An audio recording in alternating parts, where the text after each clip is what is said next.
ذرا سوچیں ایک ایسی رات کا تصور کریں جب پنجاب کی فضاؤں میں ہلکی سی ہوا بھی رک گئی ہو، چاند اپنی مدھم چاندنی میں سوئے ہوئے گاؤں اور نیم خوابیدہ شہروں کو چھو رہا ہو، اور اچانک ہی سکون ٹوٹ جائے جب انجنوں کی گرج سنائی دے، آسمان کو چیرتے ہوئے میزائلوں کی لکیریں ابھریں اور زمین یوں ہلنے لگے کہ کھڑکیاں ٹوٹنے لگیں، لوگ دہشت میں اپنے بچوں کو سینے سے لگا کر پناہ ڈھونڈنے لگیں۔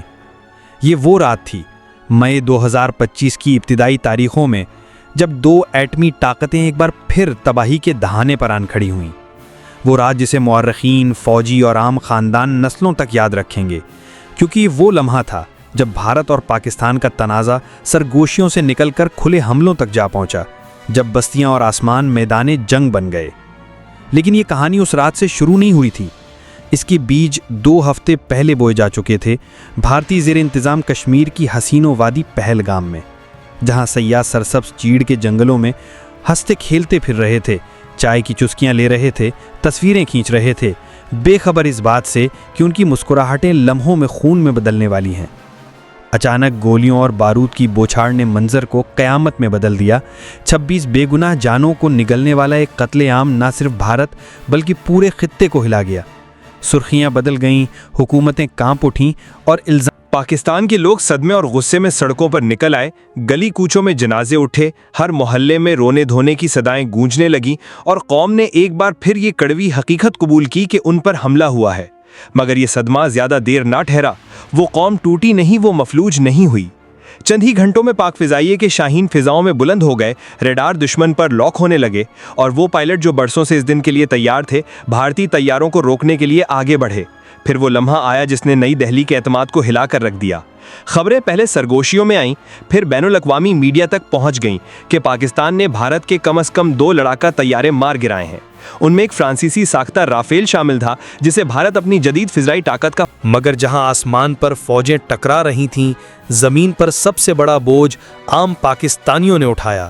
گھروں کے تہہ خانوں میں خاندان ایک دوسرے سے لپٹ کر بیٹھتے، سائرن کی چیخ سنائی دیتی، مساجد نے اپنے دروازے کھول دیے اور وہ پناہ گاہوں میں بدل گئیں۔ والدین سہمی ہوئی اولاد کو دلاسا دینے کے لیے دعائیں پڑھتے، دکاندار اپنے گوداموں کا کھانا ہمسایوں میں بانٹتے، سپاہی بغیر آرام کیے مورچوں پر ڈٹے رہتے، انجینئر جلدی جلدی مواصلاتی لائنیں بحال کرتے۔ گاؤں اور شہروں میں خوف کے ساتھ ساتھ حوصلہ بھی تھا، لوگ ایک دوسرے کو یاد دلاتے کہ ہم پہلے بھی زندہ بچے ہیں اور ہم اس بار بھی برداشت کریں گے، پاکستان سر جھکانے والا نہیں۔ اوپر ڈرونز کی بھنبھناہٹ تھی، میزائل بارش کی طرح برس رہے تھے، مگر یہ جنگ صرف بارود اور ہتھیاروں کی نہیں تھی، یہ روح کی جنگ تھی، اور روح کو کسی بم سے خاموش نہیں کرایا جا سکتا۔ پھر 3 خوفناک دنوں کے بعد 10 مئی کو عالمی دباؤ نے توپوں اور طیاروں کو خاموش کرنے پر مجبور کر دیا۔ امریکہ نے ہنگامی سفارتکاری کے ذریعے جنگ بندی کروائی، حملے رک گئے، جہاز زمین پر اتر آئے، مگر جیسے ہی دھواں چھٹا، دونوں ملک اپنی اپنی فتح کے دعوے کرنے لگے۔ بھارت نے اعلان کیا کہ اس نے دہشت گردی کے ڈھانچوں کو نشانہ بنایا، پہلے سے کہیں زیادہ پاکستانی حدود کے اندر تک پہنچنے کی صلاحیت ثابت کی، اور دنیا کو دکھا دیا کہ وہ کتنی تیزی سے کارروائی کر سکتا ہے۔ دوسری طرف پاکستان نے جواب دیا کہ اس نے اپنی فضاؤں کا کامیابی سے دفاع کیا، بھارت کے فخر سمجھے جانے والے طیارے مار گرائے، اپنے شہروں کو بچایا، اور دنیا کو دکھا دیا کہ چاہے وسائل کم ہوں مگر پاکستان جھکنے والا نہیں۔ بین الاقوامی تجزیہ کاروں نے دونوں کے دعووں کا جائزہ لیا اور کہا کہ بھارت نے شاید زمینی سطح پر کچھ فائدہ حاصل کیا ہو، مگر علامتی سطح پر پاکستان نے میدان مار لیا، اور ایسی جنگوں میں علامتیں بھی ہتھیاروں جتنی اہم ہوتی ہیں، کیونکہ زندہ رہنا خود سب سے بڑی فتح ہے، اور پاکستان کی بقا ناقابل انکار حقیقت تھی۔ لیکن یہ جنگ صرف میزائلوں اور طیاروں تک محدود نہ رہی، بھارت نے ایک اور اگر کوئی شخص ان 3 راتوں کو دوبارہ یاد کرے تو مناظر پھر زندہ ہو جاتے ہیں۔ آسمان کو چیرتے میزائلوں کی لکیر، دور دھماکوں کی آگ کے گولے، جہازوں کی گرج، بچوں کی چیخیں، پائلٹس کی بہادری، سپاہیوں کا پرعزم سکون اور غم سے نڈھال خاندان۔ اور اس ہنگامے میں ایک سوال بار بار جنم لیتا ہے، اصل میں جیتا کون؟ بھارت نے شاید اپنی طاقت دکھائی، مگر پاکستان نے اپنے حوصلے ثابت کیے، اور حوصلہ ہی اصل فتح ہے۔ یہ جنگ بھاری سبق دے گئی، اس نے یاد دلایا کہ اب لڑائیاں صرف ٹینکوں اور سپاہیوں سے نہیں لڑی جاتی، بلکہ ڈرونز، کروز میزائلز، معلوماتی جنگ اور حتیٰ کہ دریاؤں کے ذریعے بھی لڑی جاتی ہیں۔ یہ حقیقت بھی کھل گئی کہ عام شہری کبھی محفوظ نہیں، ایک غلط قدم پورے خطے کو تباہی میں دھکیل سکتا ہے۔ امن کتنا نازک ہے اور اعتماد کاغذ سے بھی زیادہ کمزور، لیکن اس نے یہ بھی ثابت کیا کہ پاکستان برداشت کر سکتا ہے، دفاع کر سکتا ہے اور جواب دے سکتا ہے۔ یوں طوفان کے بعد ایک خاموشی لوٹ آئی، مگر یہ خاموشی سکون کی نہیں بلکہ تناؤ کی تھی، جیسے خود آسمان نے اپنی سانس روک رکھی ہو۔ 10 مئی کی جنگ بندی نے گولیوں اور بمباری کو تو روک دیا، مگر شکوک، غصے اور غم کو خاموش نہ کر سکی۔ پورے پاکستان میں فضا ملی جلی تھی، ایک طرف یہ سکون کہ بمباری تھم گئی ہے، اور دوسری طرف یہ عزم کہ جو بھی آنے والا ہے اس کے لیے تیار رہنا ہے۔ وہ خاندان جو تہہ خانوں میں دبکے بیٹھے تھے، جو بجلی بند ہونے پر موم بتیاں جلا کر گزارا کر رہے تھے، جن کے کان ڈرونز کی گونج اور میزائلوں کی دھمک سننے کے عادی ہو گئے تھے، ان کے لیے یہ خاموشی عجیب تھی، جیسے جنگ نے لمحہ بھر کے لیے وقفہ لیا ہو، ختم نہ ہوئی ہو۔ پنجاب، سندھ اور خیبر پختونخوا کے دیہات میں بچے ڈرتے ڈرتے دوبارہ اسکول گئے، کسان کھیتوں میں اترے مگر نظریں افق پر جمی رہیں، تاجر بازار کھولنے لگے مگر دکانوں میں مگر پسے پردہ سب جانتے تھے کہ خطرہ ابھی ٹلا نہیں ہے۔ بھارت کی جانب سے سندھ طاس معاہدے کی معطلی ایک خاموش خنجر کی طرح پاکستان کے گلے پر لٹک رہی تھی، ایک ایسا خطرہ جو ان دریاؤں کو روک سکتا تھا جن کے پانی سے پاکستان کی کھیتیاں لہلہاتی ہیں۔ پاکستانی حکام بار بار خبردار کرتے رہے کہ اگر پانی کو ہتھیار بنایا گیا تو یہ کھلی جارحیت سمجھی جائے گی، کیونکہ خشک دریاؤں کے ساتھ کوئی قوم زندہ نہیں رہ سکتی۔ بین الاقوامی تجزیہ کار سرگوشیوں میں کہنے لگے کہ شاید آنے والی جنگ صرف جہازوں اور ڈرون سے نہیں بلکہ ڈیموں اور نہروں سے لڑی جائے۔